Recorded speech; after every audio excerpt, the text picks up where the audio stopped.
আসছি তো ক্যাম্পাসের একটা প্রোগ্রাম অবশ্যই অ্যাটেন্ড করতেই হয়। তারপর উইন্টার ভ্যাকেশন গেল। বাড়ি থেকে তো মানে আমরা যেহেতু একটা পৌরসভা বা শহরে না থাকি এমন অনেকেই আছে, তো ওইখানে তো পিঠাটা সচরাচর দেখা যায়, প্রতি গলি মহল্লায় থাকে। কিন্তু ঢাকাতে একটা রাজধানীর মতো শহরে তো এই মানে সব কিছু পিঠা, চুড়ি, শাড়ি, গয়না সব একসাথে দেখাতে অনেক ভালো লাগছে। এখানে পিঠা উৎসব কিন্তু আসলে খেয়েছি কেক আর অনেক মানে মেয়েদের যে আকর্ষণে থাকে চুড়ি, এগুলো দেখলাম। এখন সবটা তো পুরোপুরি হয়নি, হচ্ছে আবার আসবো তখন দেখবো। সত্যি কথা বলতে গেলে এর আগে যখন আমরা আরও ছোট ছিলাম তখন শীতের সময়টাতে ব্যস্ততা কম ছিল বা আমাদের শিক্ষা প্রতিষ্ঠানগুলো বন্ধ থাকতো, তো তখন একটা পরিবারের সাথে সবার সাথে মিলে পিঠা খাওয়ার একটা অন্যরকম স্মৃতি সবসময়ই ছিল। এবার তো আর সেটা হচ্ছে না, যেহেতু শহরে আছি আর শহরে তো সেই আমেজটা পাওয়া যায় না। তো এই যে একটা পিঠা পিঠা উৎসব হচ্ছে, একটা ভালো আয়োজন, সেখানে আমরা শুধু পিঠাই না আরও বিভিন্ন অনেক কিছু দেখছি, বন্ধু বান্ধবের সাথে ঘুরছি, ভালো লাগছে।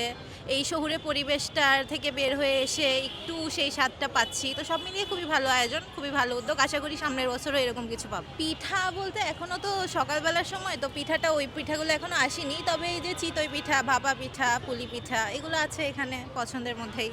আসলে আমাদের যেহেতু ঢাকা শহরে ওরকম কিছু হয় না পিঠা উৎসব, বা আমরা ওইভাবে পিঠা বাসায়ও বানাই না। সবসময় আমরা হচ্ছে এরকম র্যান্ডম প্লেস থেকে খাই। যেহেতু আমাদের ইউনিভার্সিটিতে এরকম একটা আয়োজন করতেছে, এটা আমাদের জন্য আসলে খুবই একটা মানে সুন্দর মনে হয়েছে। কারণ এভাবে হচ্ছে তো প্রত্যেক বছরই আয়োজন করা হয়, এবারও হচ্ছে আয়োজন করা হয়েছে, এর জন্য আমরা খুবই খুশি। আমার কাছে হচ্ছে চুই পিঠা সবচেয়ে বেশি ভালো লাগে, বাট যদিও এখানে চুই পিঠাটা নাই আর ওরকমভাবে এখন স্টল সব কিছু খুলে নেয়, দেখি কোনটা ভালো লাগে। ছোটবেলার স্মৃতি হচ্ছে আমার নানা নানুর সাথে বেশিরভাগ স্মৃতি।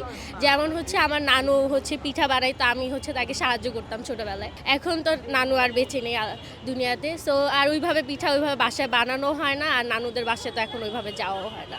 সো এটাই আর কি আমার কাছে সবচেয়ে বেশি মেমোরেবল আর কি স্মৃতি। কারণ এটা আমি মনে করি হারিয়ে যাওয়ার কারণ হচ্ছে আমাদের যে জেনারেশন, এই আমার জেনারেশন বা এর আগের জেনারেশন, এরা হচ্ছে একটু পিঠা বানানো এইসব দিকে একটু কম, মানে এরা পিঠা বানাইতে পারে না, হয়তো পিঠা বানাইতে চায় না। কারণ কিনলেই মানে খাওয়া যায়, এখন হচ্ছে ওইভাবে বানায় খাওয়া লাগে না। এর জন্য আর কি পিঠার প্রচলনটা এখন আমার মনে হয় একটু একটু কমতেছে। বাট তারপরে শীতের দিন আসলে বিভিন্ন জায়গায় বিভিন্ন রকম অনুষ্ঠান হয়, যেটা আমার খুবই ভালো লাগে অ্যাটেন্ড করতে। খুবই ভালো লাগছে। আমরা ছোটোবেলায় যখন দেখতাম, আমরা গ্রামে বড় হয়েছি, তো ওখানে দেখতাম যে পিঠাপুলির উৎসব হচ্ছে মা দাদিরা মিলে পিঠা বানাইতো। অ্যান্ড ওটার বেসিস থেকে আমাদের যে নস্টালজিয়া কাজ করে, এখন বড় হওয়ার পর থেকে আমরা এখন ওই ফিলটা পাই না, কিন্তু পিঠা উৎসবের মাধ্যমে আমরা সেই শৈশবে ফিরে যাচ্ছি। এটা আমাদের কাছে খুবই ভালো লাগছে। অ্যান্ড আমরা হচ্ছে অনেক পিঠা খেয়েছি অ্যান্ড আরও খাবো, ভালোই লাগতেছে। ফ্রেন্ডসরা মিলে আসছি, এখানে আড্ডা দিচ্ছি, আড্ডা হচ্ছে ভালো। আমার কাছে বেসিক্যালি হচ্ছে দুধ পুলি পিঠা, কিন্তু এখানে উঠে নাই। কারণ পাটিসাপটা পিঠাটা অনেক মজা লাগে, তারপরে চিতই পিঠা, এগুলো অনেক বেসিক্যালি মজা হচ্ছে, খাওয়া হচ্ছে। এগুলো ভাপা পিঠাও খাওয়া হচ্ছে। আপনি নিজে কোনো পিঠা বানাতে পারেন? হ্যাঁ, আমি ভাপা পিঠা বানাইতে পারি অ্যান্ড আমি বানিয়েছি। আমি রোকেয়া হলে সংস্কৃতি সম্পাদক, আমাদের হলেও সামনে একটা পিঠা উৎসব হবে, তো এই বিষয়ে কাজ করছি আমরা।